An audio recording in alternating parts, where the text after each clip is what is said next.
നിങ്ങളുടെ ഇഷ്ട പരമ്പരകൾ എക്സ്ക്ലൂസീവായി സൺ നെക്സ്റ്റ് ആപ്പിലൂടെ തികച്ചും ഫ്രീ ആയി. ഇപ്പോഴേ ആപ്പ് ഡൗൺലോഡ് ചെയ്യൂ.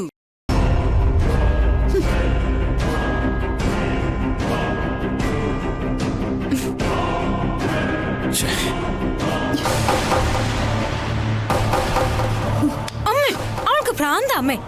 ഇപ്പൊ എന്തിനാ അമ്മ അവളുടെ അടുത്ത് സംസാരിക്കാൻ ചെന്നത്? അവളുടെ അഹങ്കാരം കണ്ടില്ലേ? ചേച്ചി അടിക്കും, അനിയത്തി കൊല്ലും. രണ്ടാമതൊരിക്കൽ കൂടി അമ്മ അത് ആവർത്തിച്ചിരുന്നെങ്കിൽ ഉറപ്പായും ദർശൻ അമ്മ അടിച്ചേനെ.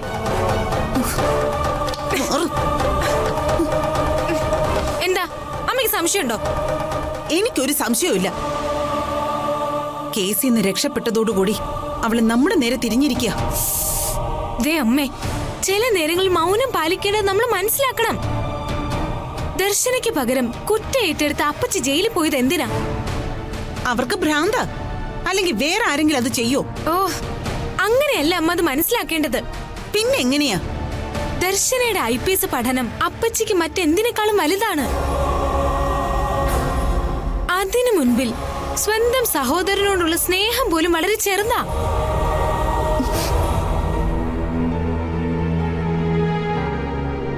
ദേ, ഞാൻ പറഞ്ഞതൊന്നും അമ്മയ്ക്ക് ഇഷ്ടപ്പെട്ടിട്ടില്ല എന്ന് എനിക്കറിയാം.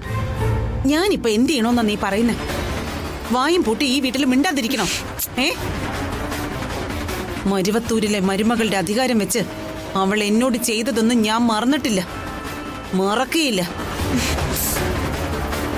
ഇപ്പൊ അവൾ എന്നെ തല്ലിയില്ല, ശരിയാ. പക്ഷേ മുൻപ് അവൾ എന്നെ തല്ലിയിട്ടുണ്ട്. അതിന്റെയൊക്കെ പക എന്റെ മനസ്സിൽ കിടന്ന് തിളച്ച് മറിയ. അവളെ കൊല്ലാനുള്ള പകയുണ്ട് എനിക്ക്. ദേ, പണ്ടൊരിക്കൽ ഈ വീട്ടിൽ നിന്ന് ഇറങ്ങേണ്ടി വന്നതാ. അതൊക്കെ മനസ്സിൽ ഓർമ്മയുള്ളത് നല്ലതാ. നീ എന്റെ പക്ഷത്താണോ അതോ എന്റെ ശത്രുവിന്റെ പക്ഷത്താണോ? ആർക്കു വേണ്ടി നീ സംസാരിക്കുന്നേ? ഞാൻ എന്റെ അമ്മയുടെ അച്ഛനെ കൂടെ തന്നെയാ. പക്ഷേ നമ്മുടെ ലക്ഷ്യം നേടാൻ വേണ്ടി ചില കാര്യങ്ങളിൽ നമ്മൾ സംയമനം പാലിക്കുക തന്നെ വേണം. കണ്ടിട്ടും കണ്ടില്ലെന്ന് നടിക്കണം. പലപ്പോഴും പ്രതികരണശേഷി നഷ്ടപ്പെട്ടതുപോലെ നിൽക്കേണ്ടി വരും. അമ്മേ, നമ്മുടെ സമയം വരും. അപ്പൊ മാത്രമേ തിരിച്ചടിക്കാൻ പാടുള്ളൂ. നമ്മൾ ഈ വീട്ടിൽ നിന്നാൽ മാത്രമേ നമ്മുടെ ലക്ഷ്യം സാധിക്കാൻ പറ്റൂ. ഓരോ സമയത്തും അവളെ എന്റെ മുന്നിൽ കാണുമ്പോ എന്റെ രക്തം തിളച്ചു മറിയ. അടിച്ചു കൊല്ലാൻ തോന്നും അവളെ. ആ സമയത്തമ്മ ഈ മുറിയിൽ വന്ന് AC ഇട്ടങ്ങ് ഇരിക്കണം. അമ്മയുടെ പകയും വൈരാഗ്യം തണുപ്പിച്ചു വെക്കണം. ഇല്ലെങ്കിലേ ഇന്ന് അപ്പച്ചി കിടക്കുന്ന അതേ സെല്ലിൽ നാളെ അച്ഛനോ അമ്മയോ കിടക്കേണ്ടി വരും.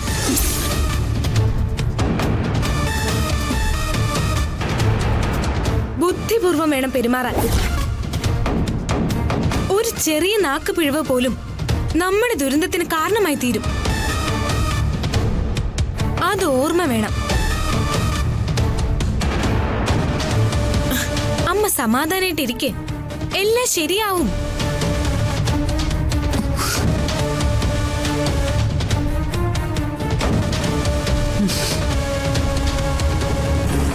കൊല്ലണം, കൊല്ലണം എനിക്കവളെ.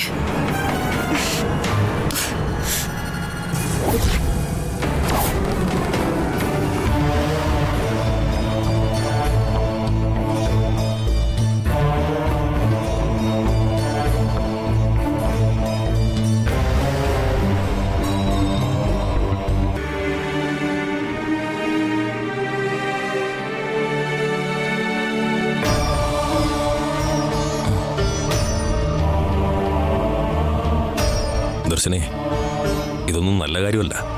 അഞ്ജന ഒരു ചെറിയ കുട്ടിയല്ലേ. അഞ്ജനയെ കാര്യങ്ങൾ പറഞ്ഞ് മനസ്സിലാക്കണം. അതുമാത്രമല്ല, നിഖിൽ അവളെ വിവാഹം കഴിക്കാൻ പോവാ.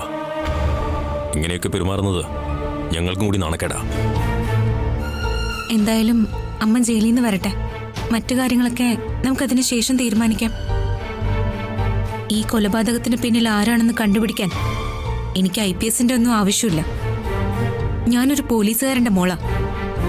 ഇതിന്റെ സത്യം ഞാൻ തെളിയിക്കും. എന്നെ കൊലപാതകിന്ന് വിളിച്ചവരെല്ലാം അന്ന് ദുഃഖിക്കേണ്ടി വരും.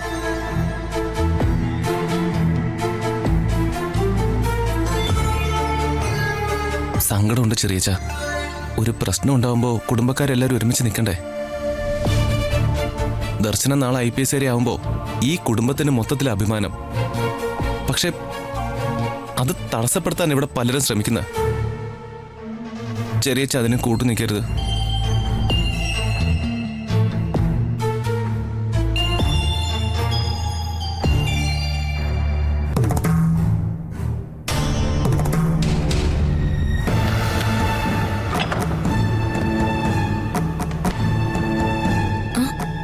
ഇപ്പൊ നിനക്ക് സമാധാനമല്ലോ അല്ലേ?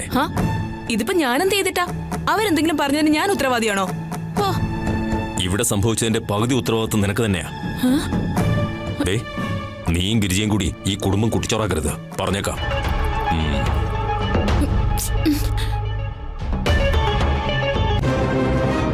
എന്റെ കണക്കുകൂട്ടലില് ഒരു ചെറിയ പാളിച്ച പറ്റി.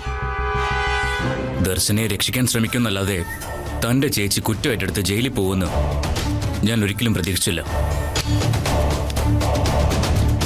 സ്വന്തം സഹോദരിയുടെ ഈ തീരുമാനം താൻ എന്താ അറിയാതെ പോയത്? അവളെ രക്ഷിക്കാൻ ചേച്ചി എന്തെങ്കിലും ചെയ്യുമെന്ന് എനിക്ക് ഉറപ്പായിരുന്നു. പക്ഷേ അതിങ്ങനൊരു തീരുമാനമായിരിക്കുമെന്ന് ഞാൻ കരുതിയില്ല. ഇതിൻ്റെ എല്ലാം പിന്നിലെ ബുദ്ധി ദർശനയുടെ തന്നെയാണ്, അതിലൊരു സംശയമില്ല. ചേച്ചി അവൾ ബ്രെയിൻ വാഷ് ചെയ്തു.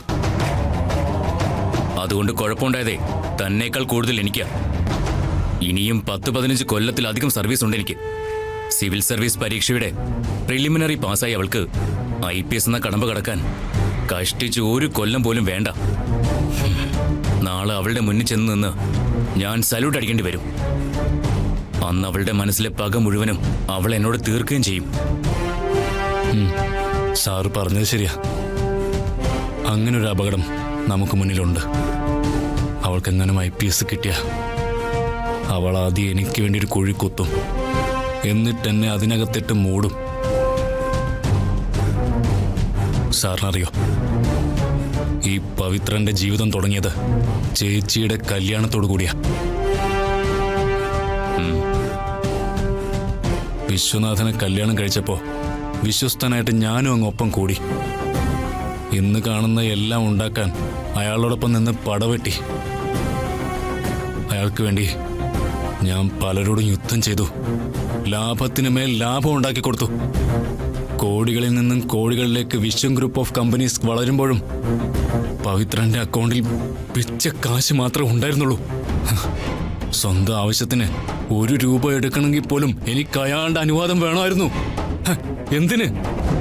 ഞാൻ സ്വന്തമായിട്ടൊരു കമ്പനി തുടങ്ങാൻ തീരുമാനിച്ചപ്പോൾ പോലും അയാൾ എന്നെ പിന്നീന്ന് കൊത്തി. പോട്ടെ, ആ കഥയൊന്നും ഞാനിപ്പോ പറയുന്നില്ല. പലപ്പോഴായി താൻ പറഞ്ഞ കഥകളിൽ നിന്ന് വിശ്വനാഥനോട് തനിക്കുള്ള പകയുടെ കാരണങ്ങളൊക്കെ ഞാൻ കുറച്ചൊക്കെ മനസ്സിലാക്കിയിട്ടുണ്ട്.